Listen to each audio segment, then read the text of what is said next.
This program is brought to you by Emory University.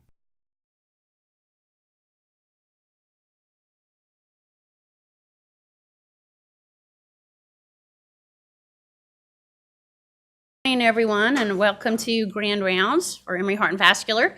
And thank you for being here after a late night watching the Super Bowl. Hopefully you were happy with the outcome. I have the pleasure of introducing Dr. Annabelle Santos Volgman. She's a professor of medicine and senior attending physician at Rush Medical College and Rush University Medical Center in Chicago. She's the recipient of the McCullen-Eibel Endowed Chair for Excellence in Clinical Cardiology. She's the medical director of the Rush Heart Women's Center, and she received her undergraduate degree at Barnard College with honors. She went to Columbia University, and her medical degree is from Columbia University. She was a fellow. She's a fellow of the ACC and the American Heart Association. She completed her residency in internal medicine at the University of Chicago Hospital and Clinics, and her cardiology and EP fellowship were at Northwestern Memorial Hospital in Chicago. She's board certified in internal medicine, cardiovascular disease, and clinical cardiac electrophysiology. She's very active with the American Heart Association and the American College of Cardiologists. She currently the education lead for the Women in Cardiology of the American College of Cardiology section, and she serves on the executive leadership committees for Women in Cardiology for the AHA and the ACC. She's written numerous abstracts and articles in multiple topics of women and heart disease, as well as cardiac electrophysiology. Most recently, she's writing a chapter in the ACC Self-Assessment Program 9. She's the chair of the Oversight Advisory Committee for the AHA Strategically Focused Research Networks for Obesity and Atrial Fibrillation. She's very prominent in the Chicago Go Red for Women movement. She's received numerous awards at Rush University Medical Center and from the American Heart Association. She has been a top doctor since 2008 till 2018, not missing a year.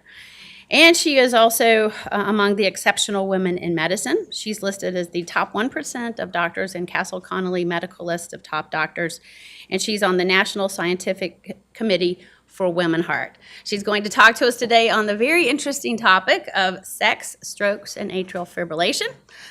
She is my friend and mentor, and I'm very proud to bring her here today to you all, Dr. Annabelle Volgman. Thank you, Gina. Thank you, Gina. What Gina didn't tell you is that, thank you, by the way, for coming. It's my pleasure to be here. Gina was my fellow at Rush University Medical Center, and actually she's the one who inspired me to start a heart center for women, because she was the first one to start that I know of in the country. And so when I was thinking about starting a heart center for women, my colleague at the time, who was the chief of cardiology at Rush, said, why don't you go down to Atlanta and see what Gina's doing? And so I did, and she taught me how to do this. So since then, we've grown, and these are my disclosures. I've done some studies for the NIH. I used to do a lot more studies with pharmaceutical companies, but since for a few years now have not, and I'm still an employee of the Rush University Medical Center. We started in 2003, a few years after Gina did, and as you can see here, it's a lot of women.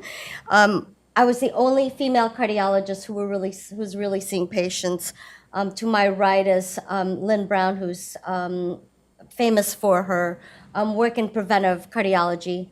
The rest are nurses and dietitians.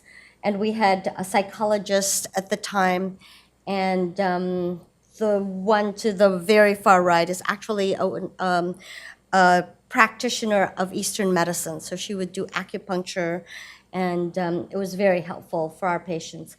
We've grown since then. We now have 12 female cardiologists, and these are some of my colleagues. Just wanted to point out Dr. Agarwal, who is a neurologist, and we have partnered together to form the Cardiology Cognitive Clinic, because a lot of women were complaining about the side effects of statins and beta blockers, that it was causing them memory issues.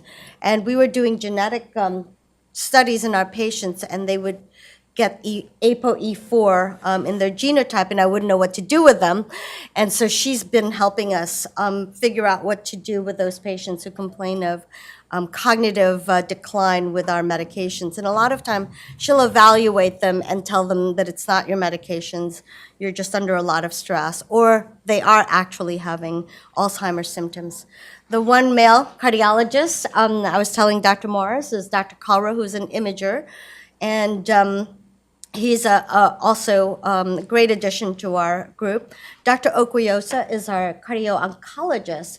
We know now that there's a lot of similarities between risk factors for heart disease and cancers, but we also know that a lot of oncology treatment can cause cardiac problems. And so she works with oncologists in the oncology department.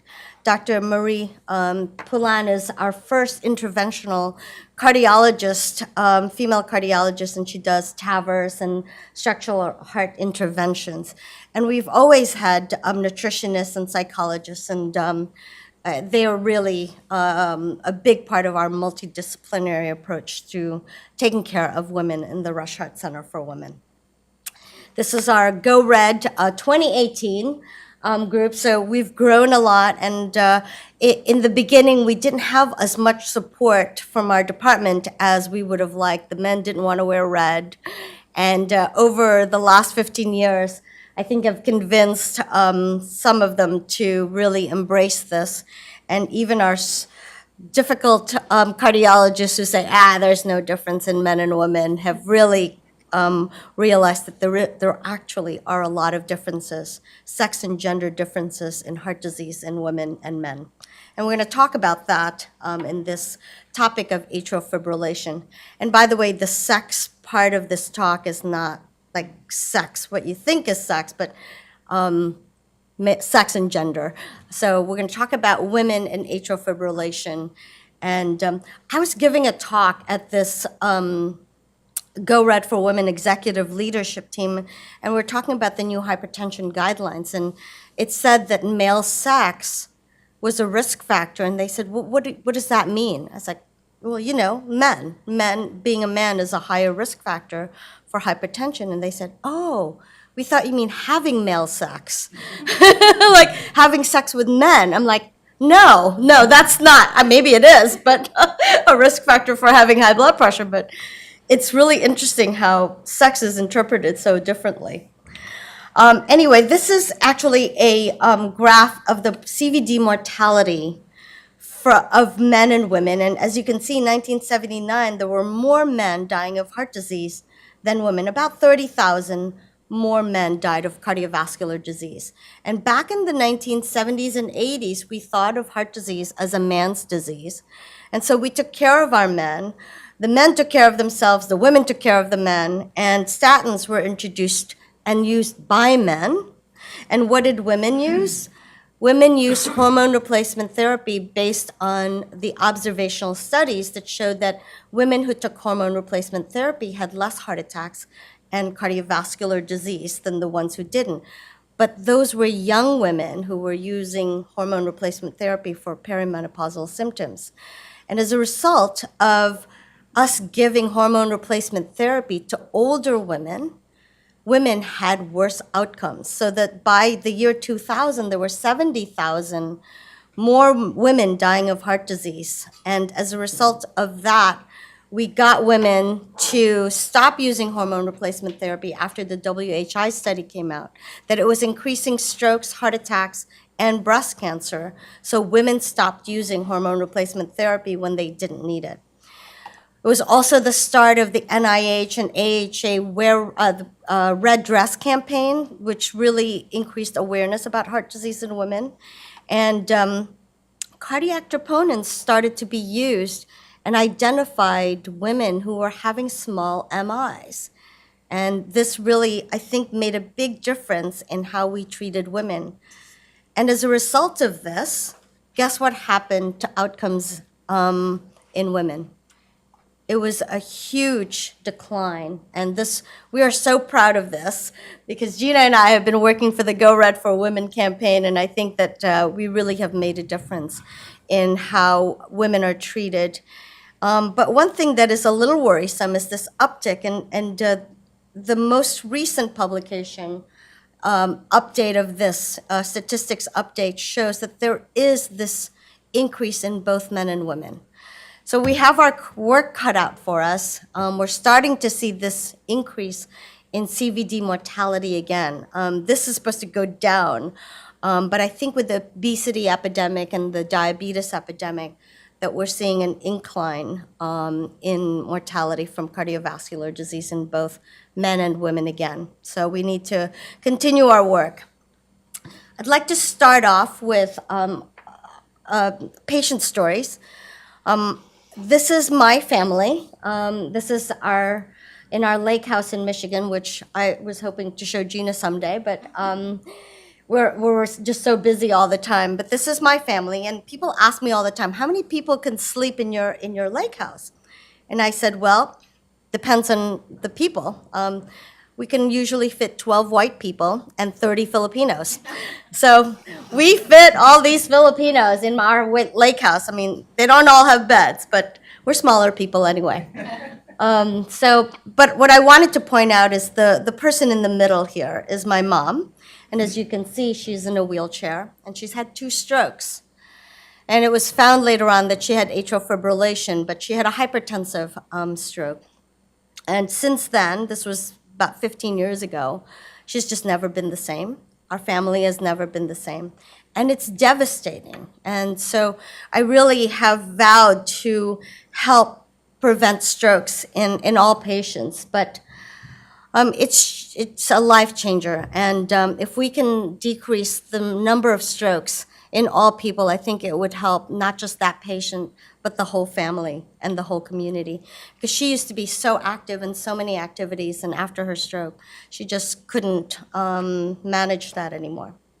So what we're going to talk about is the epidemiology of atrial fibrillation and stroke prevention.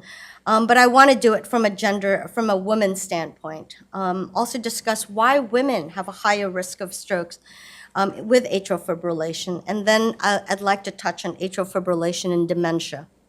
So epidemiology, this is a worldwide chart of the prevalence of atrial fibrillation and flutter by region. As you can see, Japan has the least number of strokes, which is really interesting. We need to learn a lot more from the Japanese why they have the least number of strokes. So they have 250 to 325.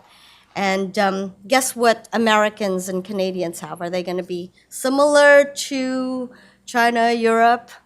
Think in your mind what Americans and Canadians. Who says lower? Who says higher? Okay, you're right. Americans and Canadians have the highest prevalence of atrial fibrillation and flutter. And we don't know why that is. Maybe more hypertension, but actually it's something that I don't really understand. This is the incidence of atrial fibrillation in men and women. Is it increasing or decreasing? What we're seeing is that women increase the risk of getting atrial fibrillation over the 2 decades that this data is from. So the men are decreasing in incidence, but increasing in both genders in terms of prevalence. So there are more men and women getting atrial fibrillation over the years. And this is an old study that showed, this is a Framingham heart study, that showed that atrial fibrillation is associated with an increased mortality, doubling the mortality for both younger, 55 to 75, and older patients. And the gap between women without atrial fibrillation versus women with atrial fibrillation is higher than the gap between the men. Same thing here. So when women get it, compared to women without it, it's much higher mortality when they have atrial fibrillation. And this is also a more recent article that shows that women still do have a higher risk of mortality when they have atrial fibrillation. It's interesting that the authors of this study was asking the question, why is this the case? Is it that women don't get aspirin when they're being anticoagulated? And that's probably true, because in all the studies that we look at, women don't have to anticoagulants. They don't have aspirin when they're on an anticoagulant, more often than not. Probably because men have more atherosclerosis, they have more MIs, they have more coronary artery disease. So men are being put on aspirin even when they have atrial fibrillation and on anticoagulants. But women tend not to be put on aspirin when they're on one anticoagulant because of the potential risk of bleeding, because women are older when they have atrial fibrillation. When they looked at, this was a major study that looked at stroke outcomes. So all stroke in hypertensive strokes and atrial fibrillation strokes. And women did have a greater mortality compared to men when they have strokes. And part of the reason was women have advanced age, they have more severe strokes, they have worse pre-stroke function, and the presence of atrial fibrillation contributed to their greater mortality after stroke. When we started giving anticoagulants, actually I was part of the SPAF study back in the 1980s, which is hard to believe. We were worried that giving warfarin would increase hemorrhagic stroke. And this is a great slide to show that as you increase the use of warfarin, you not only decrease the risk of ischemic strokes, but you can see the hemorrhagic stroke in the orange has not really gone up, but has actually gone down. So our fear of increasing hemorrhagic stroke with anticoagulants did not come true, partly because ischemic strokes turn into hemorrhagic strokes. So if you're going to decrease in ischemic strokes, you're also going to decrease hemorrhagic stroke, which was very comforting. And so we all felt comfortable anticoagulating patients with atrial fibrillation. But that, for the young fellows here, the residents, that was not always known that warfarin or anticoagulants were going to decrease strokes in atrial fibrillation. So the most recent guidelines for atrial fibrillation is to anticoagulate patients with a CHA2DS2-VASc score, and this was the first time that the CHA2DS2-VASc score was recommended to be used to determine whether somebody should be anticoagulated or not. So either anticoagulate them with warfarin or the novel anticoagulants. Digoxin was put in here in an updated version. So just a quick reminder of what the CHADS and CHA2DS2-VASc scores and how they differ. What is that? Differ, thank you. It's like, wait, that's not right.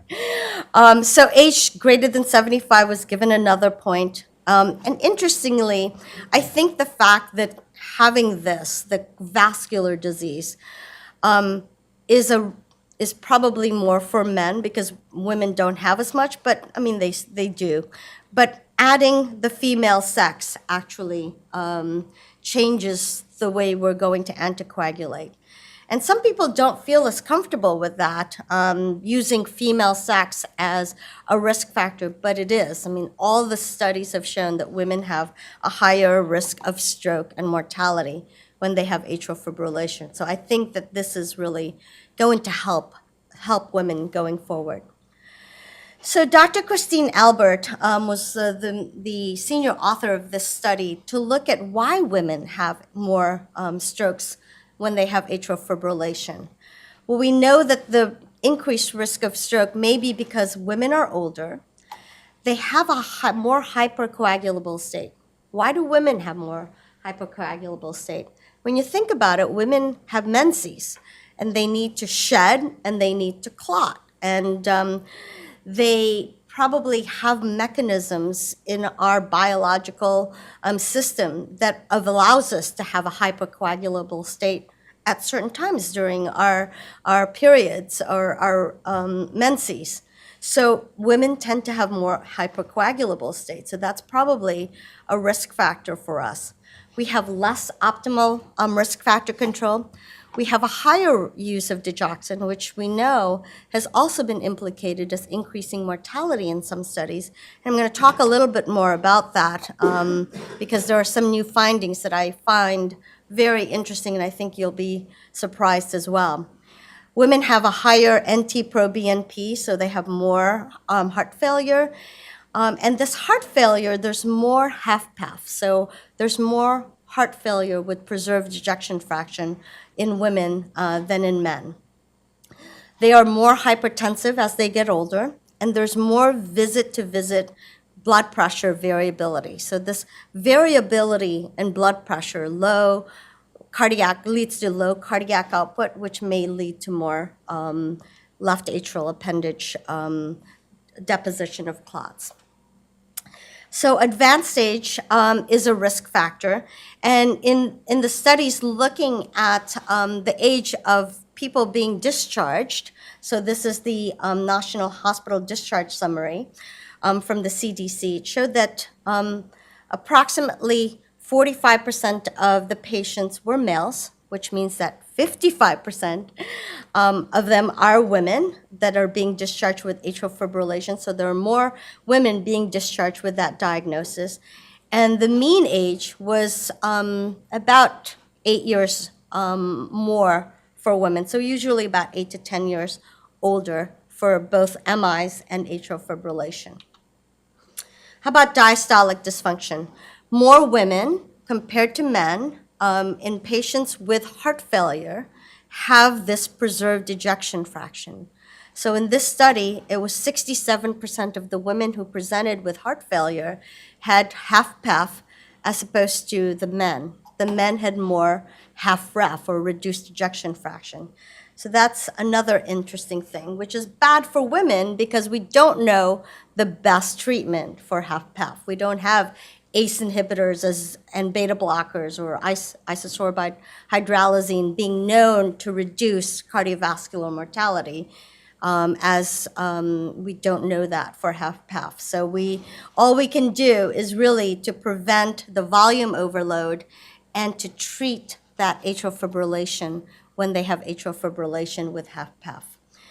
We know that exercise training is good, but a lot of these women are very incapacitated by atrial fibrillation because they're old and they're sedentary. So I think we really need to refer them more to cardiac rehab to help with them. This was an interesting study that was actually done by one of my colleagues to look at diastolic parameters. So HFpEF, they have more diastolic dysfunction.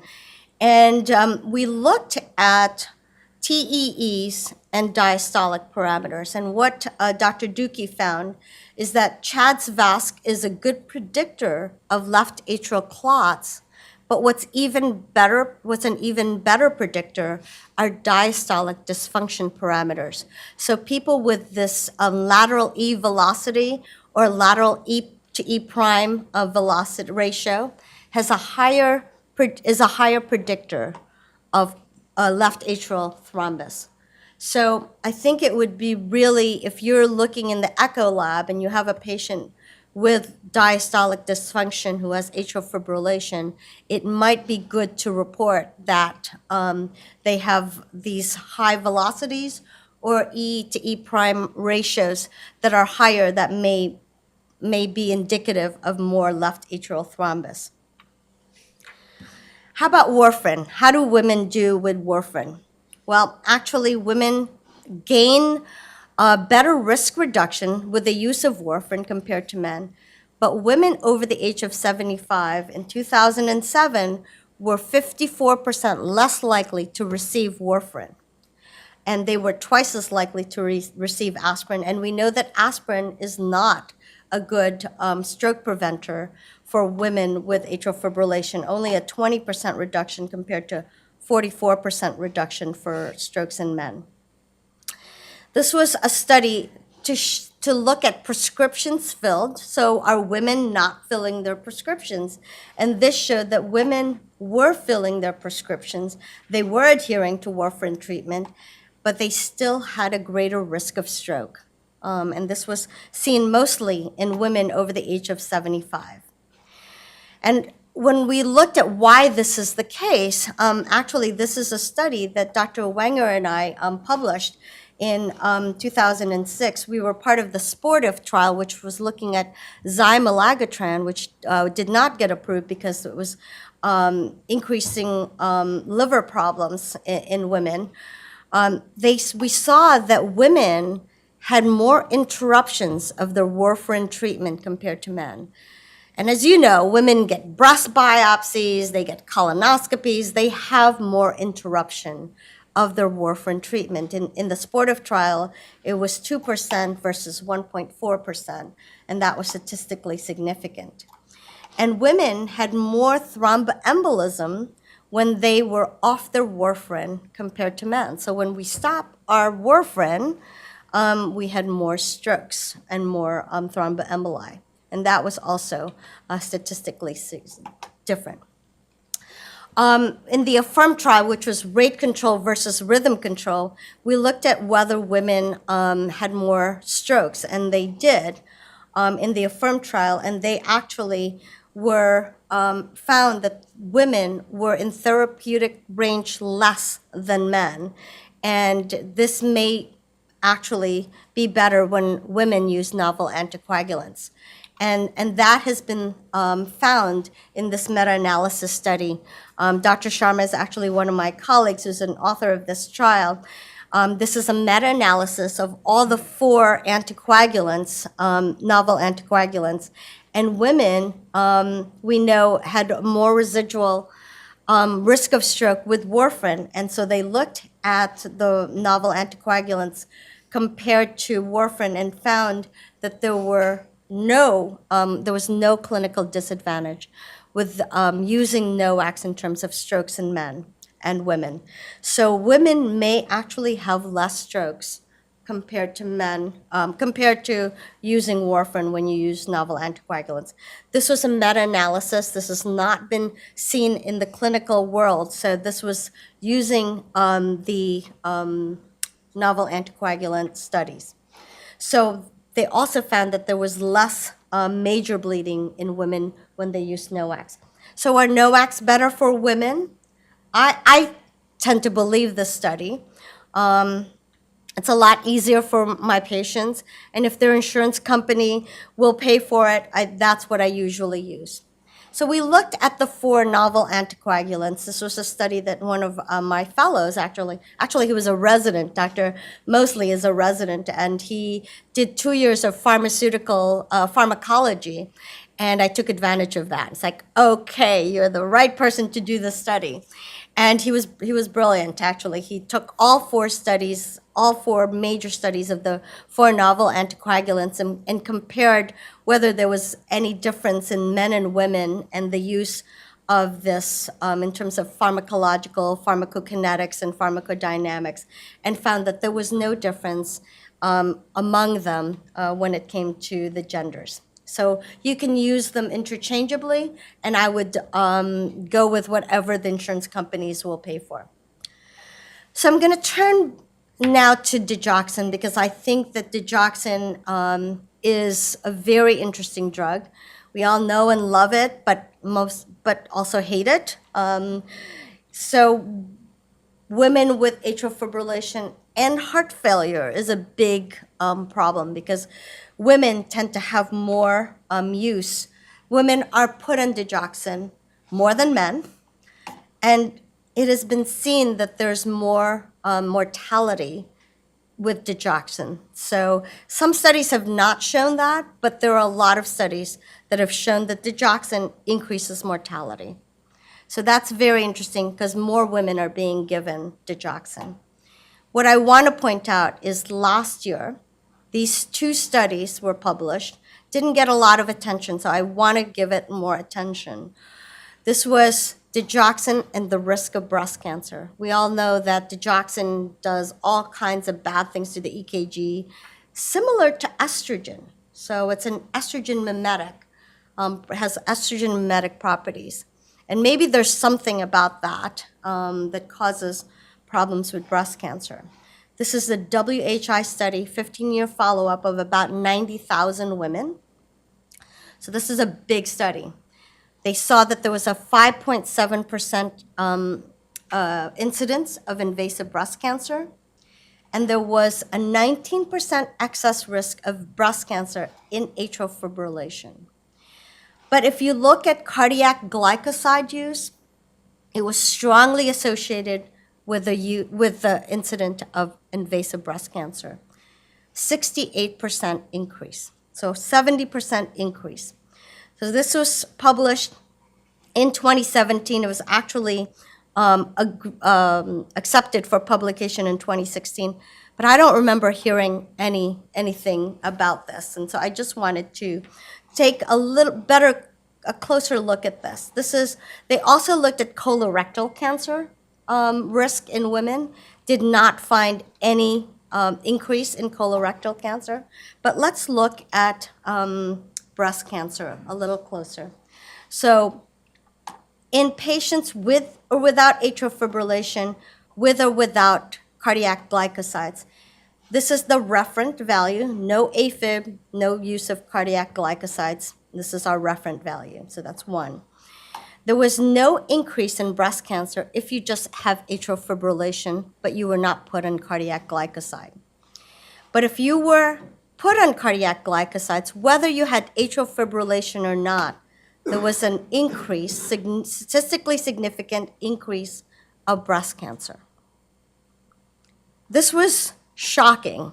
It's like, who in their right mind would want to use a drug that doesn't really need to be used for atrial fibrillation when it can increase the risk of our patients to have breast cancer? So that was one study. This was a meta-analysis of 14 case control studies and 15 cohort studies, and 6 studies reported an association between cardiac glycosides and mortality from cancer risk. And the use of cardiac glycosides was associated with ER-positive breast cancer. So the risk was about 33%. And it didn't increase mortality from the cancer, but it definitely increased the risk of breast cancer. The glycoside use was associated with increased all-cause mortality. So this is another study that puts increased mortality as a problem with digoxin. So this is just the graph for that study. This is a meta-analysis, and the increased risk was about 33%, 1.330 hazard ratio. So they showed that it showed an increase in ER positive, which makes sense because digoxin is a estrogen mimetic compound. And this is unfortunately, did not make our scientific statement paper that we just published about 4 days ago in Circulation that looked at the intersect between cardiovascular disease and breast cancer. So I wish that I tried to get that in. I called Lakshmi when I found those, when I was writing a paper for Gina for heart failure, atrial fibrillation, and stroke risk, that the digoxin increases breast cancer, but it didn't make it to this paper. So hopefully, in the next iteration of this paper, we will include that. So how many of you knew that about digoxin and breast cancer? So I thought this was a new finding and wanted to point that out. In addition to all of those problems, why do women have a higher risk of strokes when they have atrial fibrillation? We looked at whether they were reluctant to be anticoagulated or not. And this was actually a very simple study that we did in our patients with atrial fibrillation. We asked, before dabigatran was actually approved, before it was marketed, so in 2012, we asked our patients with atrial fibrillation if they were willing to switch to a novel anticoagulant. So they didn't know anything about this drug, but we just wanted to know if their doctor prescribed it for them, how willing they were to take it. Interestingly, the older people, I know Dr. Wenger is listening out in Grady, so I hope she is seeing and proud that older people actually are more willing to switch to a novel anticoagulant.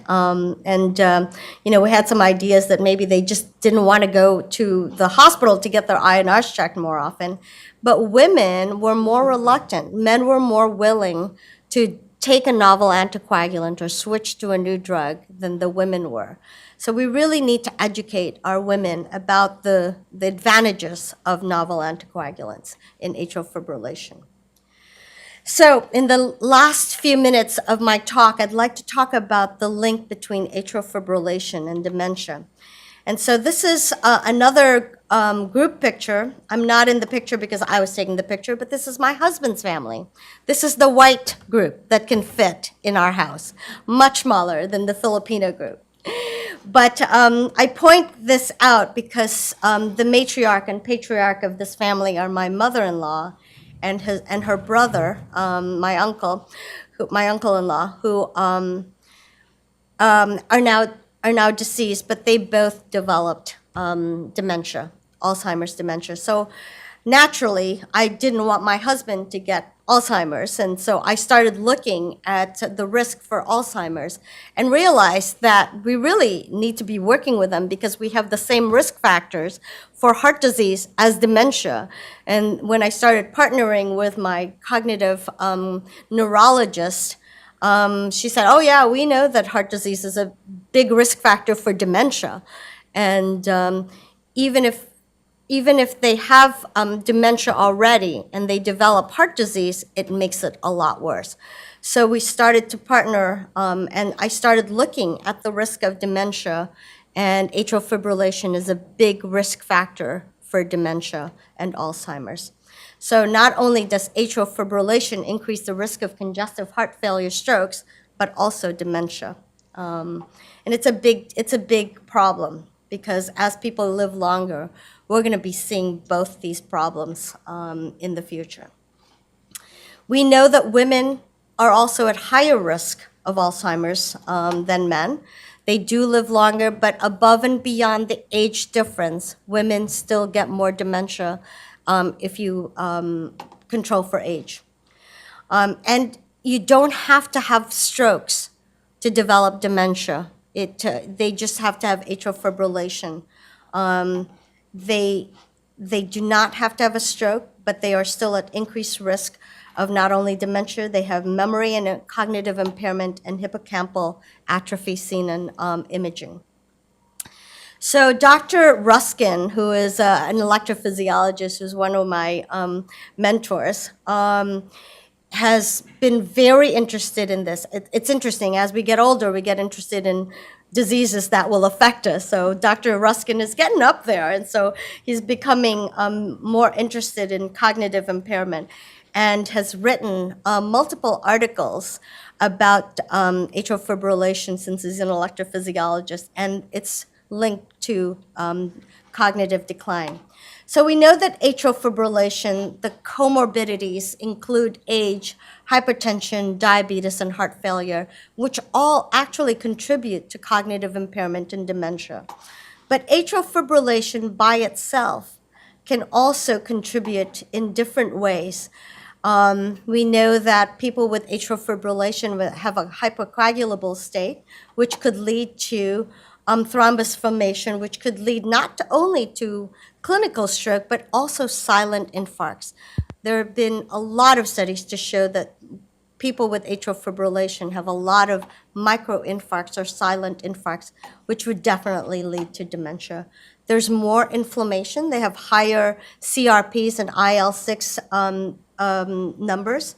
And this beat-to-beat variability and decreased output seems to decrease cerebral blood flow, which probably contribute to dementia.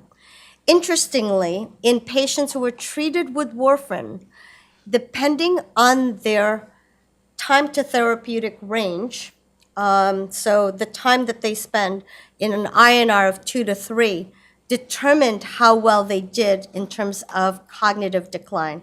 So days to dementia, if you have good INR range 75% of the time, you don't develop dementia as much as patients who only have less than 25%. So that range is very important. And so the natural question is, how about patients with novel anticoagulants? And actually, this has been looked at. People are doing a lot of work in this. So they compared 5,000 people on warfarin versus the direct oral anticoagulants or novel anticoagulants, and found that they had less strokes, better survival compared to, less strokes here, and no difference in survival, but less strokes. But in terms of dementia, patients on novel anticoagulants or direct oral anticoagulants did better than patients on warfarin. For that other reason, I really would prefer novel anticoagulants for stroke prevention in women and men. So I use it for almost everybody, actually. I try to avoid warfarin as much as possible, if possible. So we know that atrial fibrillation leads to dementia and cognitive impairment, and we need to help these patients. So is anyone doing anything about it? You bet. There are a lot of studies that are being done by electrophysiologists on atrial fibrillation and cognition. There are really many studies all over the world that are looking into atrial fibrillation and dementia. And probably in the next few years, we're going to find a lot of data coming out of these studies. So there's a lot being done. But there's still a lot of unanswered questions. Why do women get more strokes is not completely understood, but I think we're getting a better handle of it.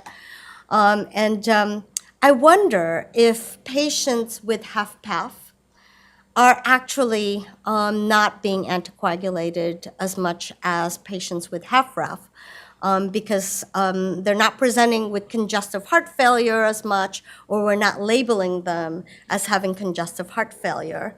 And I think we need to do that. And why do women fare better? We don't know. And how can we mitigate the risk of dementia by using, can we mitigate the risk of dementia by using NOACs and the Watchman device?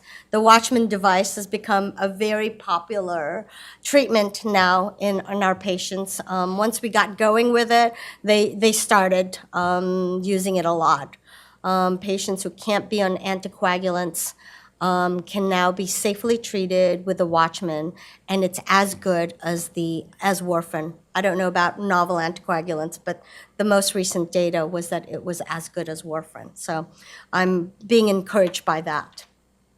And we want to look like this in our 90s, so that we need to prevent those strokes in our women, and hopefully we will all look like this when we're in our 90s. So thank you so much. I'm happy to answer any questions at this point. Thank you.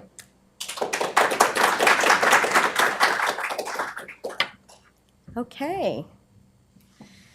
I spoke fast. Annabelle, I have a Yeah. question. In the study with the digoxin and the breast cancer, there was a lot of women who had no AFib and were still on digoxin For heart failure. for heart failure. I was wondering if it was for atrial arrhythmias or what other reasons. So that was a WHI study, which was not an AFib study. So these are women who were put on calcium, the hormone replacement therapy initially. So they studied women, all comers. So they were probably put on it for heart failure. Interesting. Yeah. All right. Dr. Volgman, I want to congratulate you for having a women's heart center that's truly comprehensive, because Thank you've you. got psychologists and dietitians in your We need center. them all. I was just curious as to, because you mentioned that you got some pushback from the leadership when you were first starting to do that. So I just wanted to know what you did to get because that's the first official clinic that I've heard of, where psychologist is incorporated in to the Women's Heart No, Center. actually, I have, Steve Hoffel is the chair of psychology at Rush, and he approached me, after we actually had a clinical psychologist in our office, but we lost funding for that. And so for a few years, we just had an association. The psychologist wasn't in our office, but actually the chair of psychology was the one who came to me and say, we want to partner with you. He was bringing on a lot of psychologists, and he knew that we were doing a lot of work with women and heart disease, and there was so much data on anxiety and depression being a risk factor for heart disease mortality and morbidity. And so he was very much aware of this risk, and he was the one who came to me and say, let's partner, let's do this together. And so he gave me somebody who was willing to work with us. And so, you know how it is to refer somebody to a psychologist. It may take weeks to months because there's such a long list. And we got rid of all that. So we have a direct link, connection, so that as soon as I identify the patient needs psychology, psychotherapy, that I would just put it in Epic and it would be taken care of. So it's a very simple thing. She's not physically in our office, but it's a direct consultation. And it works very well, because then I don't have to pay for her salary. What I do pay for out of our funds from my endowed chair funds and we do have a fund for the Rush Heart Center for Women that my patients donate to. My male generous patients donate to. It's like my women patients won't donate to it very much.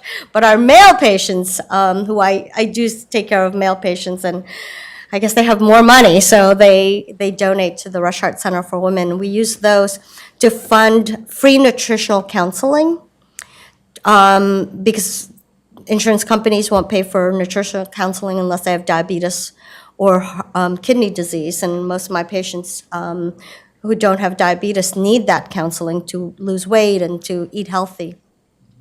I pay for that from our funds. And I also have been paying part of the neurologist's time with us, because, she doesn't see that many patients, but we do a lot of research. So I'm paying for part of her salary. So, you just work with people who are willing to work with you, and try to get some funds for those specific things that your people won't. Yes? Our development people tell me that wealthy women give to multiple causes rather than specifying just individual I need ones, to talk to my which is female kind of patients interesting. more. But just a question around decision-making, particularly in older women and how they make decisions. One of the things that we've noticed in our heart failure trials is that we'll talk to the patient, and then often they will come back and say, well, let me talk to my daughter about this. So just around decision-making, do you think there's a difference in genders, or is it an age-related thing, or do certain groups make decisions in different ways? I don't want to generalize based on my experience, but that has been my experience as well. So I think that this is probably true for a lot of women. When I was doing a lot of antiarrhythmic drug trials, and it's scary to put somebody on antiarrhythmic drugs, I will have male and female patients, and they will sign that consent form. Sure, I'll do your study. More often than not, that woman will call me the next day and say, you know what, I changed my mind, and it would drive me crazy. So I think women do tend to have a hard time with decision-making. They're more afraid, and they're more anxious, and we know this. I mean, I've been to many conferences about women, and it's a known fact. Women have more anxiety and they have more depression than men, and I think they just need a lot more reassurance, and that's what I have found, is that giving them more time and reassuring them really helps. I think we need to spend more time, which is why a lot of doctors don't want to have more women patients, is because they require more time. They call us more, they do Epic My Chart messages more. I mean, they just require a lot of attention. Whether this is the society, but this is what we're dealing with, and it's a problem because they require a lot of resources. So I agree with your finding. Yes? So, very fascinating discussion about NOACs, AFib, and, Yeah. Potentially lower dementia risk. So as you consider, very common conditions, atrial fibrillation, hypertension, cardiovascular disease, atherosclerosis in elderly women, and as you think about various therapies, how do you tease out that sort of intersection between those three diseases, right? You have systemic inflammation, which has been linked with atrial fibrillation. You have hypertension and elevated left atrial pressures, and you have atherosclerosis.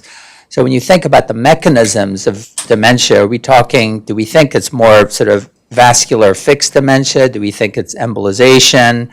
And that might inform how sort of aggressively to pursue anti-atherosclerotic therapies in addition to anticoagulant therapies. I just wondered how you start teasing that out. I think that's what they're doing. I think it's multifactorial. I'm not sure we can tease out, one specific cause. I think it's going to be multifactorial, and it's interesting, that data to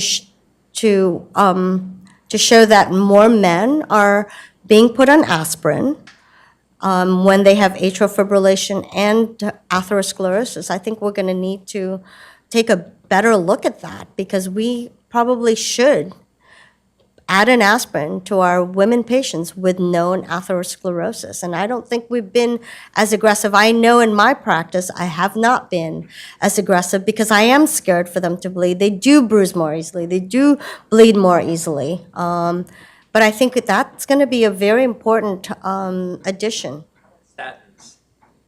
Statins are, it's a big conundrum. As you know, there's a black box warning, unfortunately, that the FDA put, that it can cause memory issues. And that's why my patients are constantly asking or blaming me for putting them on statins that cause memory changes. I think that it's a mixed bag. What I do reassure them about is that just because you get memory issues with one statin doesn't mean you're going to get it with a different statin. So some statins, the statin studies are all over the place. All over the place. I mean, we have a talk on dementia, my colleague, Dr. Agarwal and I show lots of different studies that show it increases memory issues, some decrease memory issues, so it's all over the place. I think it's not well worked out. Yes? So one quick comment and then a question. So with regard to the comment, I think it's really interesting to think about sort of sex-specific differences in approaches to decision-making. The one thing I guess I might wonder too, though, is whether in some important sense women are actually engaging as better decision makers and are appreciating the challenges rather than men who sometimes will just say whatever you say and kind of go on with it. So I do think This that's is why I love my male patients. It's 10 minutes versus 30 minutes with a woman. right. But in terms of really exploring opportunities for shared decision making, sometimes men's approach has a way of thwarting that by just saying I want to be done with it.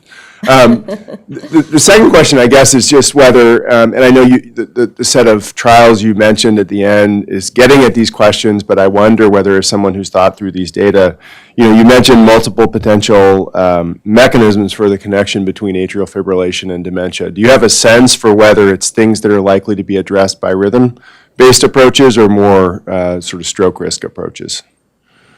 I think it's going to be, again, multifactorial. I think we need to address the lifestyle, and of course, stroke preventions, but also risk factors. I mean, hypertension is a big risk factor that needs to be addressed, and I think that's why the AHA-ACC guidelines are being much more aggressive about treating hypertension because it's a big problem. Not just for hypertension and strokes, but for AFib and dementia. So I hope that answers your question.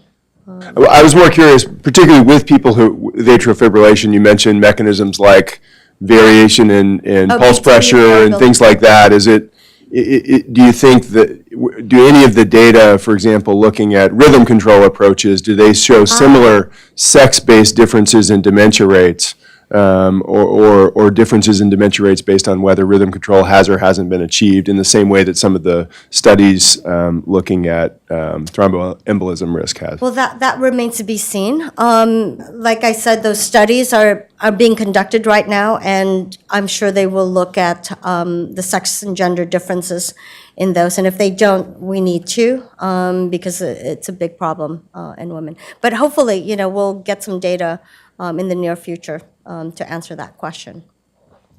It's interesting, yeah. Dr. Volgman, I was going to just ask one thing you didn't cover today that's highly linked to Afib and to cognitive decline is sleep apnea. Are there any special studies relating sleep apnea, Afib, dementia, cognitive decline that you're aware of? That's a great question. I have not seen a lot of stuff. We know that sleep apnea is a big risk factor for atrial fibrillation. No question about that. Obesity is a risk factor for sleep apnea, which causes atrial fibrillation. So obesity is also a risk factor for atrial fibrillation. But I have not seen any studies looking at sleep apnea and dementia. But we certainly can look at that. All right. The preceding program is copyrighted by Emory University.